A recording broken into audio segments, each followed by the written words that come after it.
ونعوذ بالله من شرور أنفسنا ومن سيئات أعمالنا من يهده الله فلا مضل له ومن يضلله فلا هادي له وأشهد أن لا إله إلا الله وحده لا شريك له وأشهد أن محمدًا عبده ورسوله أما بعد فإن خير الحديث كتاب الله وخير الهدي هدي محمد صلى الله تعالى عليه وسلم وشر الأمور محدثاتها وكل محدثة بدعة وكل بدعة ضلالة وكل ضلالة في النار فأعوذ بالله السميع العليم وبوجهه الكريم وسلطانه القديم من الشيطان الرجيم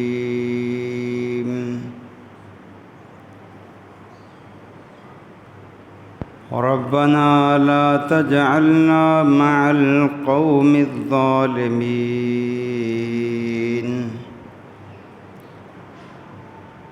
وعن جابر رضي الله تعالى عنه قال قال رسول الله صلى الله عليه وسلم اتقوا الظلم فإن الظلم ظلمات يوم القيامة رواه مسلم رب اشرح لي صدري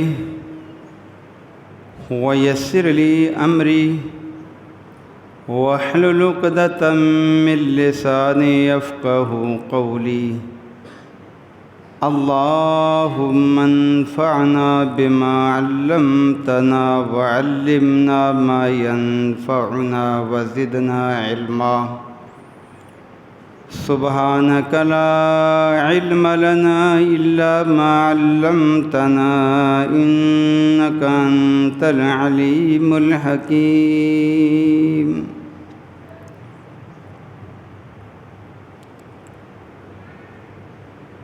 ہر قسم کی قولی فعلی اور مالی عبادات، ہر قسم کے تعریفی توصیفی اور حمدیہ کلمات، ہر قسم کی کبریائی بڑائی تنہائی اللہ رب العالمین، اللہ احسن الحاکمین، اللہ احسن الخالقین کے لیے ہیں، جو پوری کائنات کا اکیلا ہی سچا معبود ہے۔ اور درود و سلام سید الانبیاء، امام الانبیاء، خطیب الانبیاء، امام الہدیٰ، حبیب اللہ احمد مجتبیٰ جناب محمد الرسول اللہ صلی اللہ علیہ وآلہ وسلم کی ذات گرامی پر۔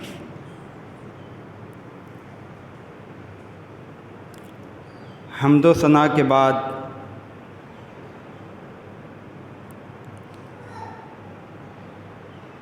میں نے آپ کے سامنے سورہ الاعراف کی ایک آیت مبارکہ کا کچھ حصہ تلاوت کیا ہے۔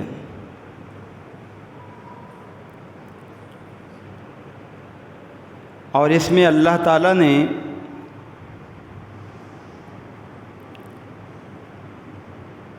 اصحاب الاعراف کی ایک دعا کا ذکر کیا ہے۔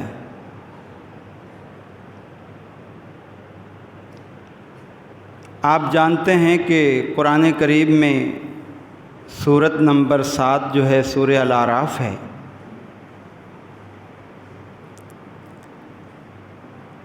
اور یہ سورہ اعراف کا نام ہی اس وجہ سے رکھا گیا ہے کہ اس میں اصحاب الاعراف کا ذکر ہے۔ اصحاب الاعراف کے بارے مفسرین یہ کہتے ہیں کہ یہ وہ لوگ ہوں گے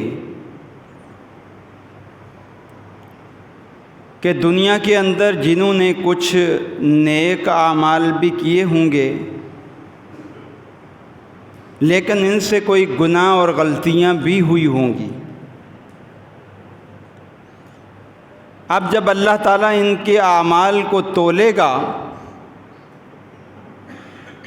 تو ان کی نیکیاں اور ان کی برائیاں برابر ہو جائیں گی۔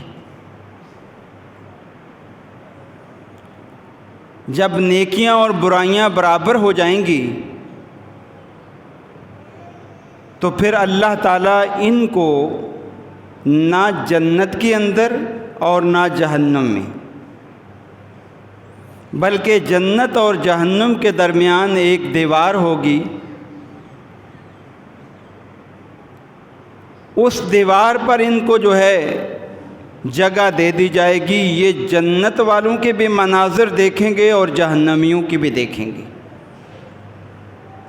کیوں؟ اس لیے کہ ان کی نیکیاں اور ان کی برائیاں برابر ہو گئیں، تو یہ لوگ اصحاب الاعراف کہلائیں گے۔ اب جنتیوں کے منظر دیکھ کر یہ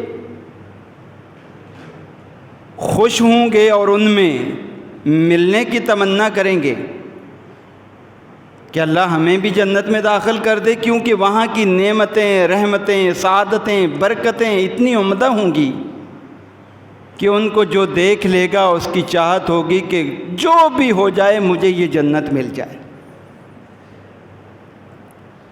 اور ادھر جہنمیوں کے مناظر دیکھ کر اس وقت بھی یہ بڑے پریشان ہوں گے، کہیں ایسا نہ ہو کہ آخر میں اللہ ہمیں جہنم میں داخل کر دے۔ یہ تو مناظر بڑے ہولناک ہیں، بڑے پریشان کن ہیں، بڑے مصائب ہیں، بڑی پریشانیاں ہیں۔ اس وقت وہ اللہ سے دعا مانگیں گے، اور اللہ نے ان کی دعا کو قرآن مجید بنایا ہے۔ دعا کیا مانگیں گے؟ ان کی پوری دعا آپ کے سامنے ذکر کر دیتا ہوں۔ اللہ تعالیٰ نے قرآن کریم میں ان کا نقشہ کھینچا اور کیا فرمایا؟ وَإِذَا صُرِفَتْ أَبْصَارُهُمْ تِلْقَاءَ أَصْحَابِ النَّارِ،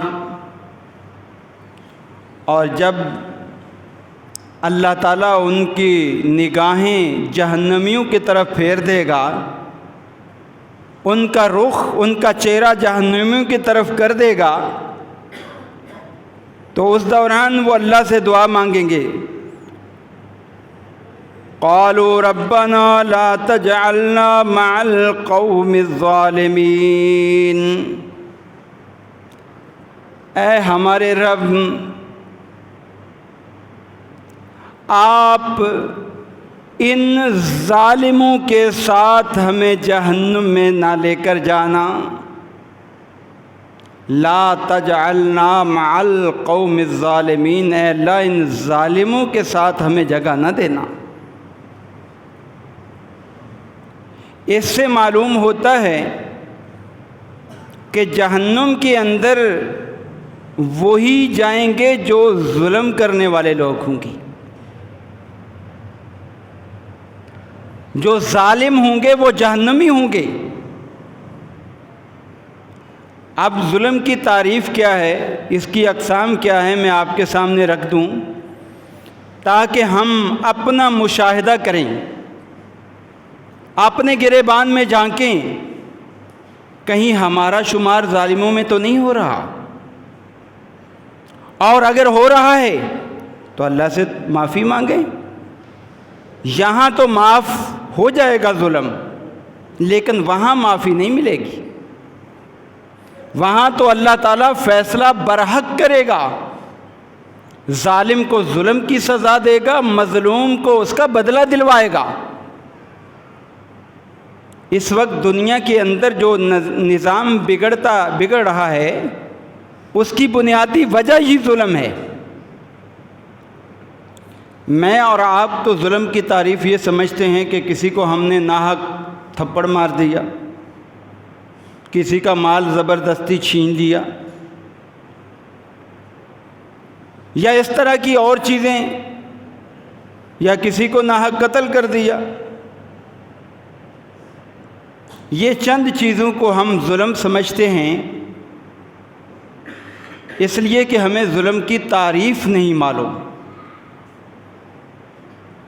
اگر ظلم کی تعریف معلوم ہو جائے تو ہماری زندگی بڑی اچھی ہو جائے اور ہم ظلم سے اپنے آپ کو بچا لیں تو دنیا بھی سنور جائے اور آخرت بھی سنور جائے۔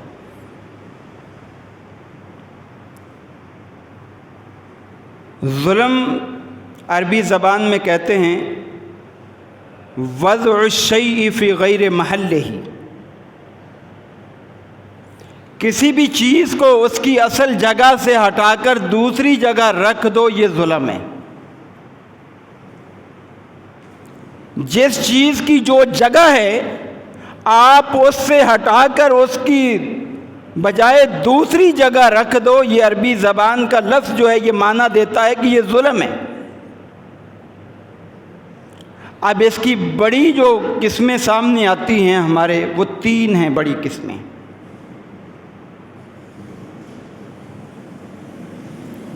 ایک ظلم کی قسم یہ ہے کہ انسان جس کو اللہ نے اشرف المخلوقات بنایا، سب سے اچھی تصویر دے کر اسے اپنی مخلوقات میں ممتاز کیا تاکہ یہ میرا بندہ میری بندگی کرے۔ یہ انسان اللہ تعالیٰ سے ایسا غافل ہوا کہ جس نے اس کو اچھے انداز میں بنایا تھا، ساری صلاحیتیں عطا کی تھی، یہ اللہ تعالیٰ کی عبادت کا حق جو ہے اس کے علاوہ کسی اللہ کی مخلوق کو دے دے۔ یہ سب سے بڑا ظلم ہے، اور ہمارے معاشرے میں یہ آج رواج پاتا جا رہا ہے۔ عبادت کا حق اللہ کا ہے، اللہ نے نہ حق اپنے کسی نبی کو دیا، نہ ولی کو دیا، نہ غوث کو دیا، نہ قطب ابدال کو دیا، بلکہ سارے نبیوں کی جو عمومی دعوت ہے اس میں یہی کہا کہ اب میرے بندوں کو سمجھا دو کہ عبادت میری کرنی ہے، کسی اور کی نہیں۔ مشترکہ نبیوں کی دعوت، اور جب یہ حق بندہ کسی اور کو دیتا ہے، چاہے وہ نمازی ہو، چاہے وہ حاجی ہو، چاہے وہ جو ہے سخی ہو، چاہے وہ کتنے بھی خیر خلق کے کام کرتا ہو، یہ اللہ کی نظر میں ظالم بن جاتا ہے اور یہ جہنم کا ایندھن ہمیشہ کے لیے بن جاتا ہے۔ اللہ یہ نہیں دیکھتا یہ نمازیں بہت پڑھتا تھا، یہ نہیں دیکھتا روزے بہت رکھتا تھا، یہ نہیں دیکھتا صدقہ و خیرات بہت کرتا تھا۔ اللہ یہ دیکھتا ہے کہ اس بندے نے سب سے بڑا ظلم یہ کیا ہے کہ میرا حق اٹھا کر میرے مخلوق میں سے کسی کو دے دیا ہے۔ اسی لیے جتنے بھی مشرک ہیں، چاہے وہ قبر کی پوجا کریں، چاہے وہ درخت کی پوجا کریں، چاہے وہ جو ہے کسی اللہ کے ولی کی پوجا کریں، چاہے وہ جو ہے کسی کے سامنے بھی اپنی نظر و نیاز پیش کریں، اللہ کی نظر میں سارے ظالم ہیں۔ یہ سب سے بڑا ظلم ہے اور یہ اللہ معاف بھی نہیں کرے گا، یہ اللہ کبھی معاف نہیں کرے گا۔ اللہ تعالیٰ کے پیغمبر صلی اللہ علیہ وسلم ایک دفعہ صحابہ سے فرما رہے تھے الذین آمنوا ولم یلبسوا ایمانہم بظلم اولئک لہم الامن وہم مہتدون۔ یہ آیت مبارکہ پڑھی جس کا معنی یہ ہے کہ وہ بندے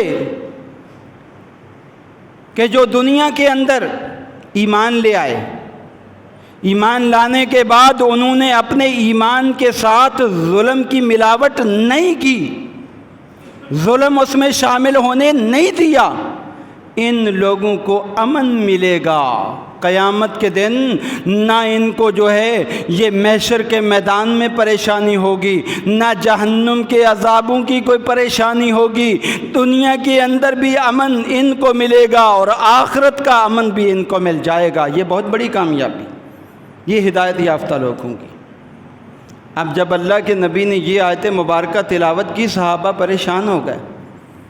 اللہ کے پیارے پیغمبر علیہ السلام، دنیا میں کون ایسا بندہ ہے جس سے ظلم نہ ہوتا ہو؟ ظلم چھوٹا موٹا ہو جاتا ہے، اور اللہ نے فرمایا جنہوں نے ظلم نہیں کیا ہوگا وہ امن میں ہوں گے، تو ہم تو مارے گئے۔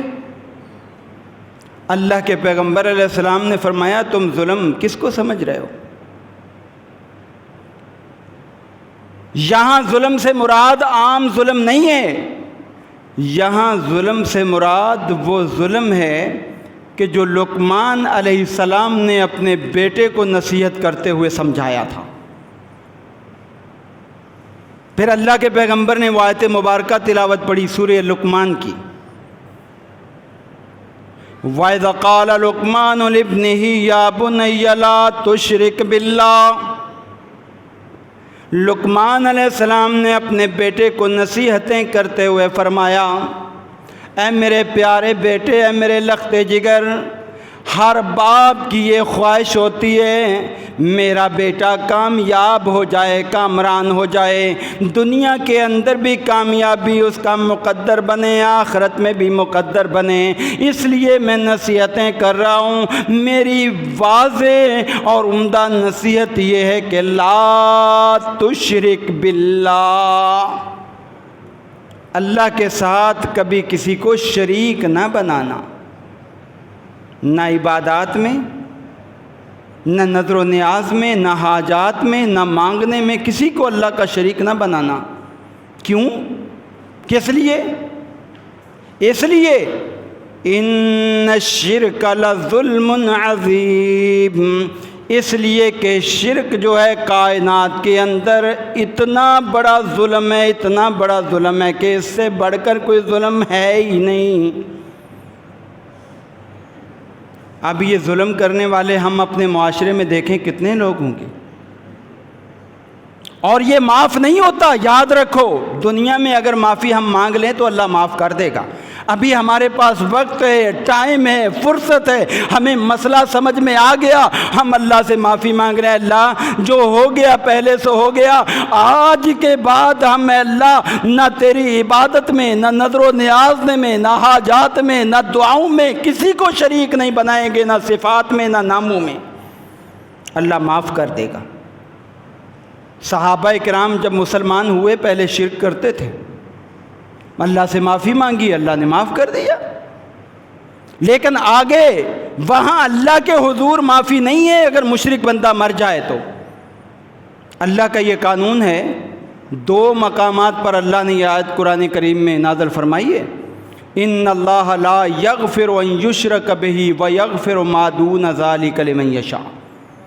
اے لوگو، اللہ سارے گناہ معاف کر سکتا ہے بندے کے، کر بھی دے گا، لیکن یہ شرک والا گناہ اللہ کبھی معاف نہیں کرے گا، اللہ کبھی معاف نہیں کرے گا۔ وَمَن يُشْرِكْ بِاللَّهِ فَقَدْ ضَلَّ ضَلَالًا مُبِينًا۔ ایک مقام پر اللہ نے فرمایا جس نے شرک کر لیا وہ بہت بڑی دور کی گمراہی کے اندر چلا گیا، واضح گمراہی میں۔ اور ایک جگہ فرمایا ضَلَّ ضَلَالًا بَعِيدًا، وہ دور کی گمراہی میں چلا گیا، اب وہ سیدھی راہ پہ آ ہی نہیں سکتا۔ سیدھی راہ کون سی ہے؟ جنت کی۔ جنت کے راستے پر بھی نہیں وہ بندہ آئے گا۔ جس بندے نے اللہ کے ساتھ شرک کیا ہوگا، اللہ جنت کا راستہ اس کے لیے بند کر دے گا، نہیں جانا ہے جنت۔ اور دوسرے مقام پر اللہ فرماتے ہیں اِنَّهُ مَن يُشْرِكْ بِاللَّهِ فَقَدْ حَرَّمَ اللَّهُ عَلَيْهِ الْجَنَّةَ۔ جس بندے نے اللہ کے ساتھ شرک کر دیا، اللہ نے یہ فیصلہ کر رکھا ہے کہ اس بندے کو کبھی بھی جنت کے اندر داخل نہیں کرے گا۔ باقی مجرم جو ہے نا، ان کو سزا کے بعد جنت میں لے آیا جائے گا، لیکن مشرک کو کبھی جنت کی ہوا خوشبو بھی نصیب نہیں ہوگی۔ اللہ تعالیٰ سے دعا کیا کرو، اے اللہ ہمیں اس ظلم سے ہمیشہ محفوظ رکھنا، اس ظلم سے محفوظ رکھنا کہ جس کی بنا پر جنت سے محرومی ہو جائے اور رب اتنا ناراض ہو، اگر نبی بھی سفارش کرے تو اللہ کہہ دے نہیں داخل کروں گا، اس لیے کہ مشرک ہے۔ آپ کو معلوم ہے حضرت ابراہیم علیہ السلام کا والد جو ہے وہ مشرک تھا۔ حدیث مبارکہ میں آتا ہے قیامت کے دن اس کو ایک بجو کی شکل بنا کر اور گندگی میں لتھڑا ہوا جہنم کے اندر ڈالا جا رہا ہوگا۔ ابراہیم علیہ السلام فرمائیں گے، اللہ تو نے مجھ سے وعدہ کیا تھا میں آپ کو جو ہے وہ عزت دوں گا، مقام دوں گا، میرے ابو ادھر جا رہے ہیں، یہ کیسا مقام ہے؟ اللہ فرمائیں گے میں پہلے بتا نہیں چکا کہ یہ بہت بڑا ظلم ہے، یہ میں جو ہے کبھی معاف نہیں کروں گا، اس نے یہ ظلم کیا ہے لہذا جنت کا حقدار نہیں بن سکتا۔ آج ہی میرے عزیزو توبہ کرو، اگر یہ غلطی ہم سے ہو رہی ہے نا، ہم اللہ کے علاوہ کسی اور کی نظر و نیاز دیتے ہیں، یا اللہ کے علاوہ کسی اور کے لیے نمازیں پڑھتے ہیں، یا اللہ کے علاوہ کسی اور کے لیے سجدے کرتے ہیں، یا اللہ کے علاوہ کسی اور سے جا کے دعائیں مانگتے ہیں، ہمیں یہ دے دے یہ دے دے۔ میرے عزیز بھائیو، ان تمام سے جو ہے بچ جاؤ، اللہ کی قسم کھا کر کہتا ہوں کامیابی آپ کا مقدر بنے گی۔ میں آپ کا خیر خواہ ہوں، اور قرآن کا فیصلہ جو ہے وہ یہی ہے۔ دوسرے نمبر پہ جو ظلم ہے وہ ہے انسان کا اللہ کی حقوق کے اندر کمی کرنا۔ اللہ کا حق یہ ہے کہ اللہ نے جو احکام دیے ہیں، مثلا اللہ نے کہا نماز پڑھو تو ہمیں نماز پڑھنی چاہیے، اللہ نے کہا روزہ رکھو ہمیں روزہ رکھنا چاہیے، اللہ نے کہا حج کرو ہمیں حج کرنا چاہیے، اللہ نے کہا یہ کام نہ کرو ہمیں وہ کام نہیں کرنا چاہیے۔ یہ ہے اللہ کا حق۔ اب اس کے اندر بسا اوقات ہم سے کوتاہی ہو جاتی، مثلا نماز رہ گئی یا روزہ رہ گیا، یا ہم جو ہے وہ زکوٰۃ وقت پر ادا نہیں کر سکے، انسان ہے نا، یہ معاف ہو سکتا ہے، یہ اللہ معاف کر سکتا ہے، اور اللہ نے کہہ بھی دیا کہ یہ بھی ظلم ہے لیکن یہ ظلم میں آخرت میں معاف بھی کر دوں گا، معاف بھی کر دوں گا، اس لیے کہ اگر تم نے پہلے والا ظلم نہیں کیا نا، اس کی ہو سکتا ہے اللہ سزا دے دے یا ویسے رحمت سے معاف کر دے، معاف کرنے پر قادر ہے۔ لیکن یہ بھی ظلم، اللہ کی ہر نافرمانی جو ہوتی ہے نا یہ ظلم ہوتی ہے، اللہ کی ہر نافرمانی ظلم ہوتی ہے۔ آپ کہیں گے کیسی بات ہوئی، اللہ کی نافرمانیاں کیسے ظلم ہو گئیں؟ ہمارے باپ آدم علیہ السلام کو جب اللہ تعالیٰ نے کہا اس درخت کا پھل نہیں کھانا، انہوں نے کھا لیا، اللہ کے حکم کی نافرمانی ہو گئی نا۔ تو اللہ تعالیٰ نے اس وقت انہیں کون سی دعا سکھائی؟ کون سی دعا سکھائی؟ ربنا ظلمنا انفسنا وان لم تغفر لنا وترحمنا لنکونن من الخاسرین۔ اے ہمارے رب، ہم نے اپنے آپ پر ظلم کیا ہے، اگر آپ نے ہمیں معاف نہ کیا نا تو ہم خسارہ پانے والوں میں سے ہو جائیں گے۔ اب دیکھو ظلم تو انہوں نے نہیں کیا تھا نا، کیا کیا؟ کسی کو مارا، کسی کا مال چھینا۔ ظلم سے مراد کیا تھا؟ اللہ نے جو حکم دیا تھا اس کو پورا نہیں کیا بلکہ اس کی خلاف ورزی کر بیٹھے۔ اور یہ دعا جامع ہے، اس کو پڑھا کرو، بار بار پڑھا کرو۔ کہ اللہ جو ظلم ہم سے ہو گئے، یہ جو بھی نماز میں کمی رہ گئی اس کی معافی کے لیے بھی ہے، زکوٰۃ میں کمی رہ گئی، حج میں کمی رہ گئی، اور دیگر عبادات میں جو کمی رہ گئی، اور وہ آیت مبارکہ جس کے اندر ہے وَيَغْفِرُ مَا دُونَ ذَلِكَ لِمَن يَشَاءُ، وہ بھی اس بات پر دلیل ہے کہ اللہ اس بندے کو معاف کر دے گا کہ جس نے شرک نہیں کیا ہوگا، باقی اللہ تعالیٰ درگزر کر لے گا۔ ایک روایت میں تو یہاں تک آتا ہے کہ اللہ کے پیغمبر نے فرمایا ابن آدم اگر تیرے گناہ اتنے زیادہ ہوں نا کہ زمین تیرے گناہوں سے بھر جائے اور آسمان بھی تیرے گناہوں سے بھر جائے، اتنے گناہ ہیں، اتنی غلطیاں ہیں، اتنے ظلم کیے ہیں تو نے، لیکن ایک تیرے اندر خوبی ہے، ایک، وہ کیا ہے؟ ثم لقیتنی لا تشرک بی شیئا، تو نے اپنی پوری زندگی میں میرے ساتھ کسی کو شریک نہ بنایا ہو، بس یہ خوبی تیرے اندر ہے۔ لَأَتَيْتُكَ بِقُرَابِهَا مَغْفِرَةً، حدیث کے الفاظ ہیں، اللہ تعالیٰ فرماتا ہے کہ اے ابن آدم میں اپنی رحمت سے تیرے گناہ معاف کر دوں گا اور سارے کے سارے گناہ معاف کر کے جنت کا حقدار بنا دوں۔ غور کیا میں نے اور آپ نے، یہ اللہ تعالیٰ بخشنے پر قادر ہے، بخش سکتا ہے اور وہ بخش بھی دے گا، اور اللہ سے رحمت کی امید رکھا کرو، اللہ بڑا مہربان ہے۔ آپ نے وہ مشہور حدیث سنی ہے نا، ایک آدمی قیامت کے دن آئے گا، اس کی برائیوں کا اتنا زیادہ جو ہے وہ ریکارڈ ہوگا کہ 99 رجسٹر فرشتوں نے جو ہے نا اس کی برائیاں لکھ لکھ کر بھر دیے ہوں گے۔ 99 رجسٹر کا مطلب ہے 100 سے ایک کم، اور رجسٹر چھوٹے سے چھوٹا اگر آپ لے لیں کتنے گناہ ہوں گے، لیکن کیا ہوگا جب وہ اس کا اعمال والا ترازو اٹھایا جائے گا نا، تو اس دوران وہ کہے گا اللہ ایک چیز مجھے نظر نہیں آ رہی، وہ بھی ہونی چاہیے۔ اللہ کہے گا کیا کہا جی؟ میں نے کلمہ طیبہ پڑھا تھا اور اس کے تقاضے پورے کیے تھے، میں جو ہے نا کبھی اللہ کے ساتھ شرک نہیں کرتا تھا۔ اللہ فرمائیں گے لاؤ وہ کلمہ طیبہ۔ صحیح مسلم کی حدیث ہے کہ وہ کلمہ طیبہ ایک پرچی پر لکھا ہوا جب ترازو اٹھایا جائے گا نا تو اس دوران وہ 99 رجسٹر جو ہے وہ اوپر اٹھ جائیں گے، اور وہ کلمہ طیبہ والا پرچہ جو ہے وہ ترازو کو جھکا دے گا۔ وہ سارے اعمال جو ہے وہ کوئی اہمیت نہیں رکھیں گے، برے اعمال۔ تو یہ اللہ تعالیٰ کی رحمت ہے نا، اللہ معاف کر سکتا ہے، اس لیے اللہ تعالیٰ سے معافی مانگا کرو بار بار۔ اور تیسرا ظلم جو ہے وہ ہمارا آپس کا ظلم ہوتا ہے۔ آپس کا کیا مطلب ہے کہ ہم حقوق العباد میں دوسرے کا حق مارتے ہیں۔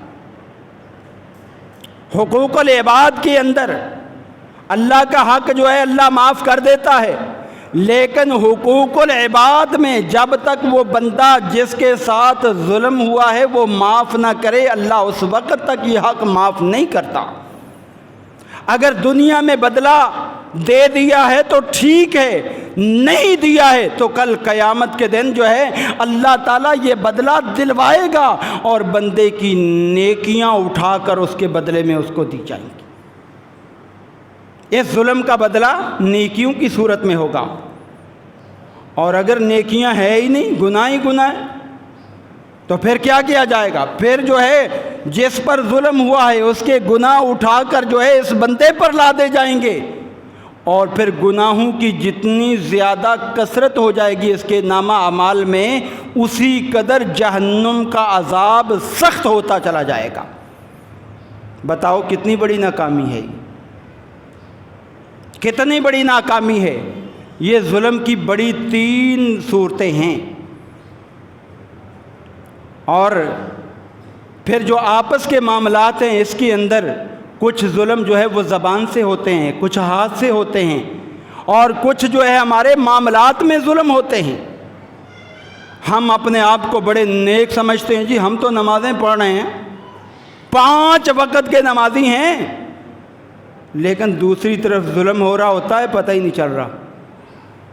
یہ نہ ہو کہ ہماری نمازیں کل قیامت کے دن ظلم کے بدلے میں چلی جائیں، ہماری زکوٰۃ ظلم کے بدلے میں چلی جائے، ہمارے حج ظلم کے بدلے میں چلے جائیں۔ یہ بھی محاسبہ کیا کرو، کہیں قیامت کے دن ہم جو ہے کنگلے نہ بن جائیں۔ اللہ کے پیارے پیغمبر علیہ السلام نے اس بارے بڑی پیاری رہنمائی فرمائی۔ آپ نے کیا فرمایا؟ من کانت عندہ مظلمۃ لأخیہ من عرضہ او من شیء فلیتحللہ منہ اليوم۔ محبوب کبریا نے فرمایا اگر آپ کا حقوق العباد کے حوالے سے کسی پر ظلم ہے، ظلم کا مطلب یہ کہ آپ نے کسی کی عزت خراب کی ہے، گالی دی ہے اس کو، یا آپ نے کسی پر تہمت لگائی ہے، یا آپ نے کسی کا مال جو ہے وہ ہڑپ کیا ہے، آپ نے کسی کو جو ہے وہ اغوا کر کے بیچ دیا ہے، یہ سارے ظلم ہے، ظلم سب ظلم ہے۔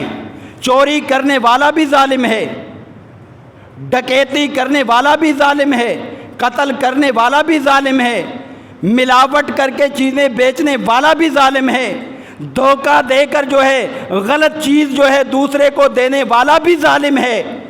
اور یہ ساری چیزیں جو ہے اگر ہم غور کریں تو کتنے بڑے ظلم ہم سے ہو رہے ہیں، اس سے شاید ہی کوئی بچتا ہوا نظر آئے۔ محبوب کبریا نے فرمایا اگر کسی نے کسی کی عزت پامال کی ہے، جب گالی دو گے تو سامنے والے کی عزت پامال نہیں ہوتی۔ کسی کو چور کہو گے اس کی عزت جو ہے پامال نہیں ہوتی، ڈاکو کہو گے عزت پامال نہیں ہوتی۔ ذرا غور تو کیا کرو، اللہ کے محبوب پیغمبر نے فرمایا تھا، معاذ رضی اللہ عنہ بیٹھے تھے، آپ نے فرمایا سب سے زیادہ لوگ جو جہنم میں جائیں گے یہ زبان کی وجہ سے جائیں گے، الا حصائد السنتہم۔ یہ عزتوں کی پامالی آج کل ہمارے معاشرے میں، کوئی اس کو ہم بات کرتے ہیں تو 2 گالیاں دے کر بات کرتے ہیں، اس کے علاوہ ہم بات نہیں کرتے۔ اگر یہ مارکیٹوں میں چلے جاؤ، اگر یہ بازاروں میں چلے جاؤ، اسی لیے تو اللہ کے پیغمبر نے فرمایا تھا کہ احب البلاد الی اللہ مساجدہا وابغض البلاد الی اللہ اسواقہا۔ اللہ کے ہاں سب سے پسندیدہ جگہیں جو ہیں یہ مسجدیں ہیں، یہاں پر آپ سنتے ہو تو اللہ کا قرآن سنتے ہو، پیغمبر کی احادیث سنتے ہو، دنیا اور آخرت کی خیر و برکات سنتے ہو، بازاروں میں گالیاں گلوچ جھگڑے فساد اور پھڈے سنتے ہو۔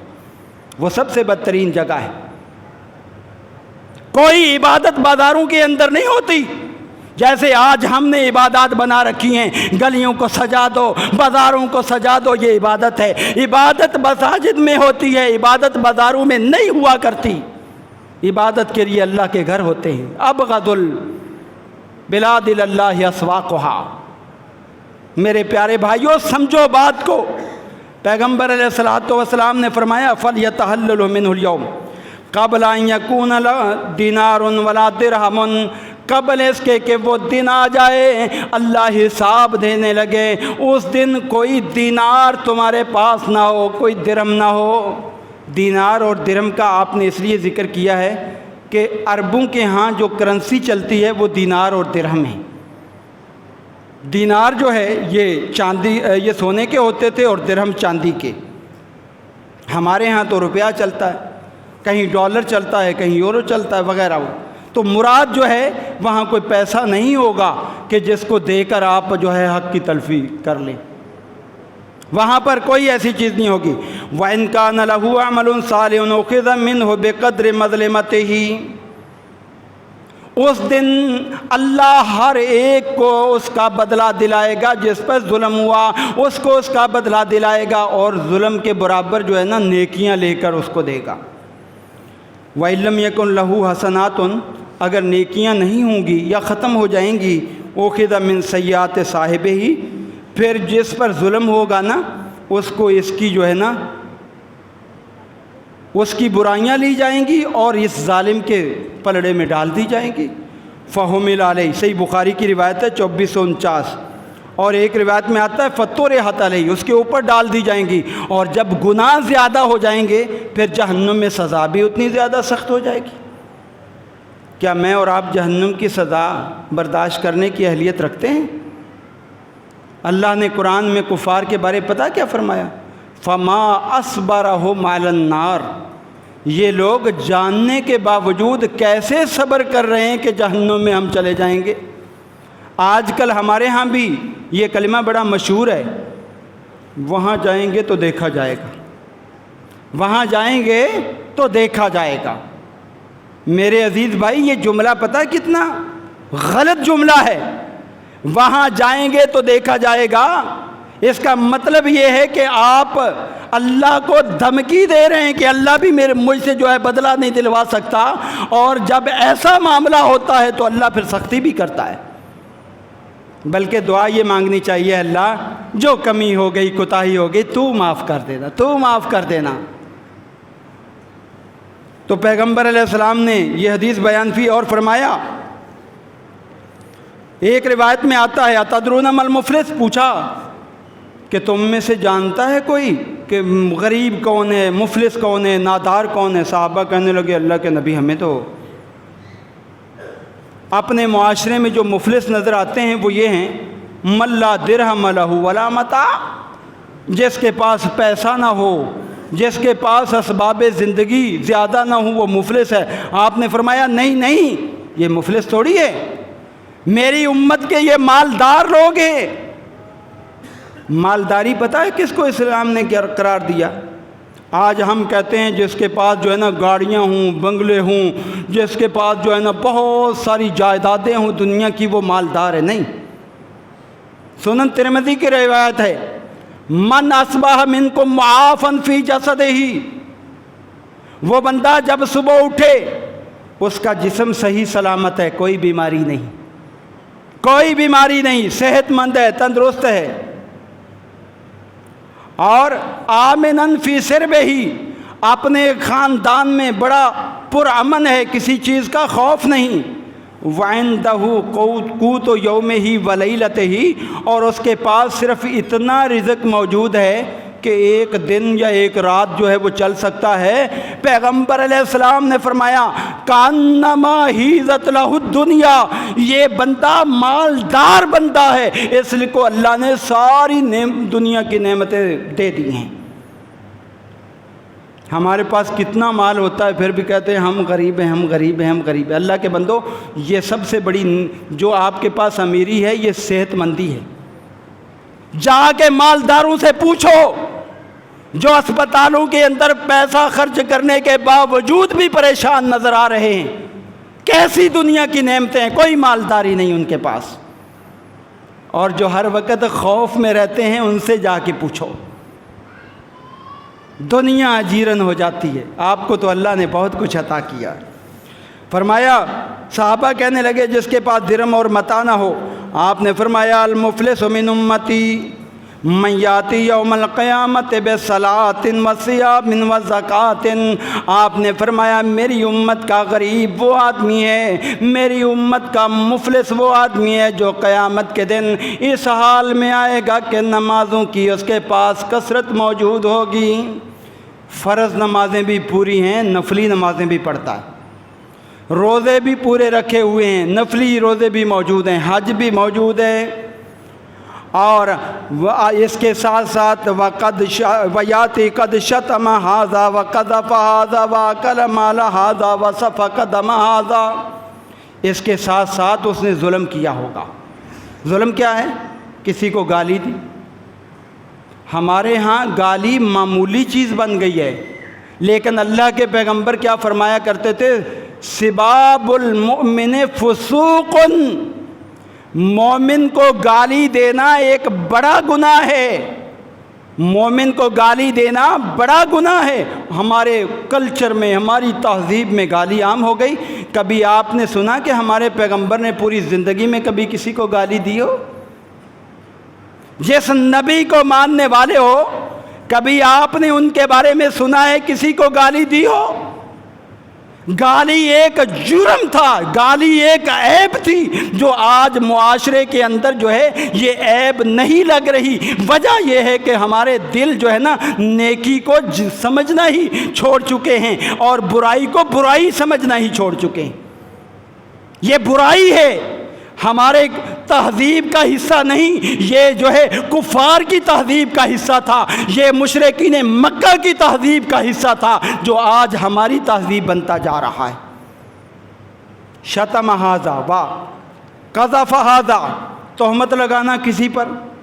تہمتیں تو ہماری اتنی ہوتی ہیں، وہ فلاں جو ہے یہ کر رہا تھا، فلاں وہ کر رہا تھا، فلاں نے یہ مال چرا لیا، فلاں نے وہ کر لیا۔ ہماری سیاست اس وقت تک مکمل ہی نہیں ہوتی جب تک ہم کسی پر بہتان نہیں لگاتے۔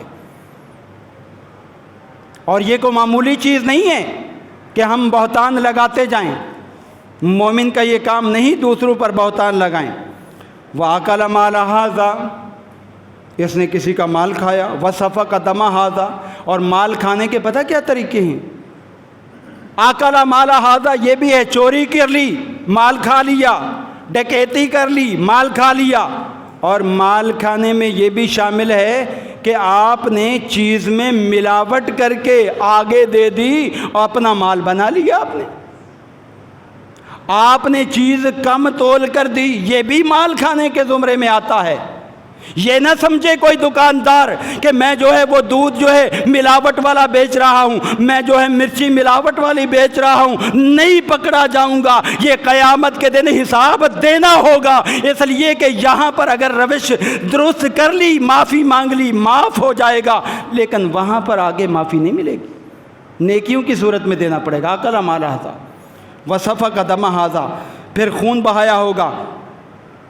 ابھی بھی دیکھیں نا، خون بہانے میں کینیا کے اندر ایک صحافی جو ہے وہ قتل ہو گیا، اس کو شوشہ بنا کے دیکھیں کیا کیا ہو رہا ہے ہمارے ملک میں۔ یہ خون ایسے ہی ہم نے سمجھا ہوا ہے، کوئی معمولی نہیں ہے یہ خون بہانا۔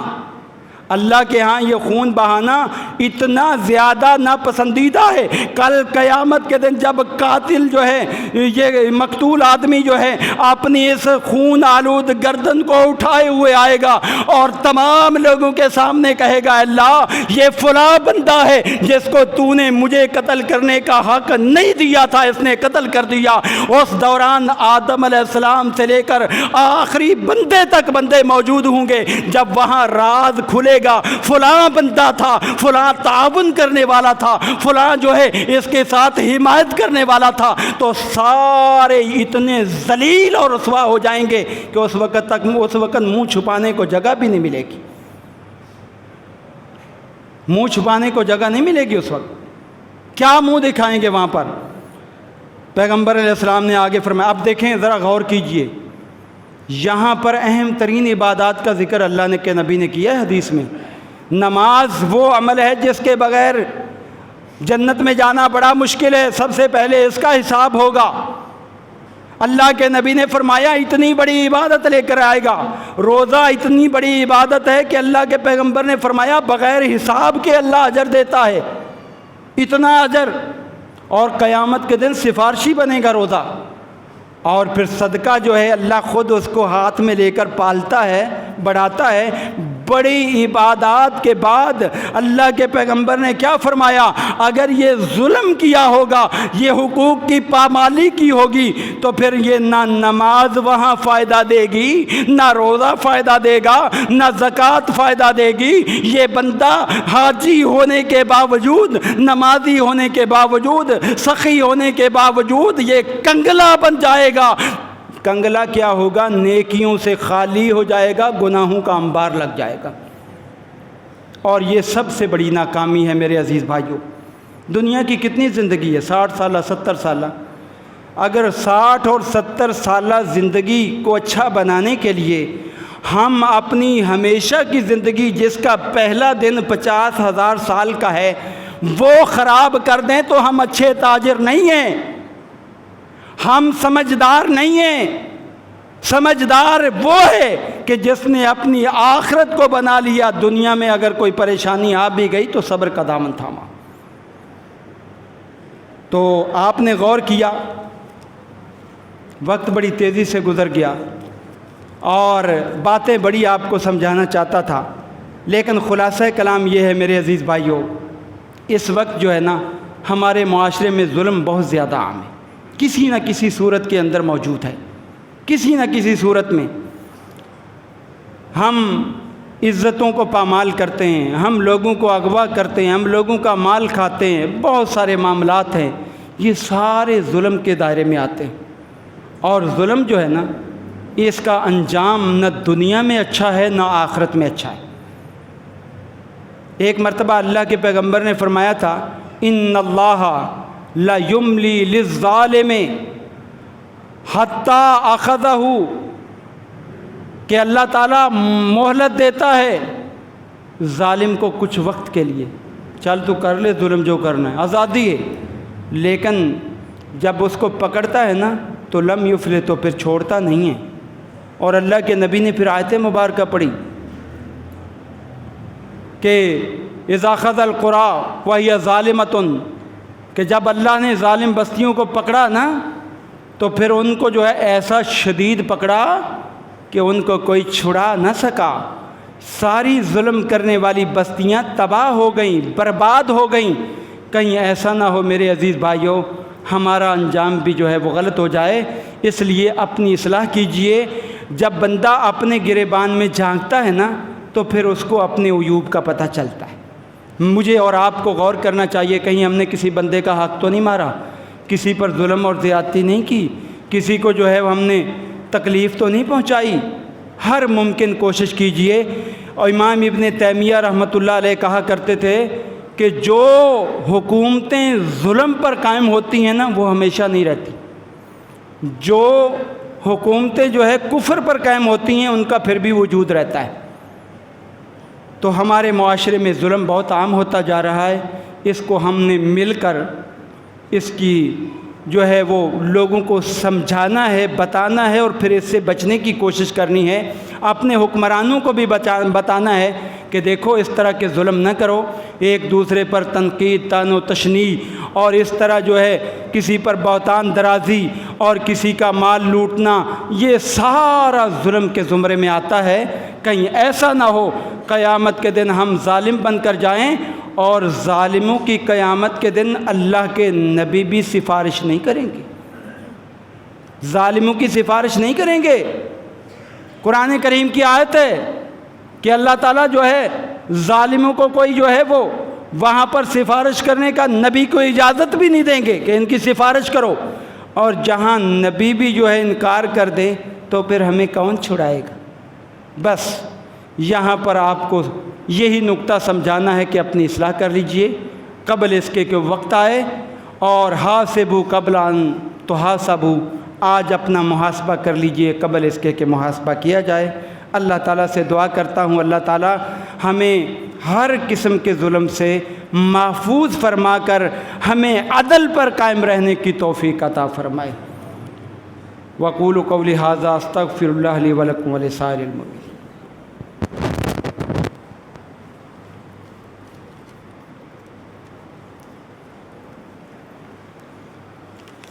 ان الحمد للہ نحمده ونستعینه ونستغفره ونعوذ باللہ من شرور انفسنا ومن سیئات اعمالنا من يهده الله فلا مضل له ومن يضلل فلا هادي له واشهد ان لا اله الا الله وحده لا شريك له واشهد ان محمدا عبده ورسوله اما بعد فقد قال الله تبارك وتعالى في كلامه المجيد والفرقان الحميد ان اللہ وملائکتہ یصلون علی النبی یا ایھا الذین آمنوا صلوا علیہ وسلموا تسلیما اللہم صلی علی محمد وعلی آل محمد کما صلیت علی ابراہیم وعلی آل ابراہیم انک حمید مجید اللہم بارک علی محمد وعلی آل محمد کما بارکت علی ابراہیم وعلی آل ابراہیم انک حمید مجید۔ ساتھیو، بڑا زبردست پروگرام ماشاءاللہ آپ کی مسجد کی انتظامیہ نے پیش کیا ہے، بہت خوشی ہوتی ہے۔ جیسا کہ آپ نے گزشتہ خطبہ جمعہ میں سنا کہ الحمدللہ قرآن کریم کا ترجمہ مع تفسیر مع تجوید مدرسہ للبنات کے اندر جو برابر میں ہے مکمل ہوا۔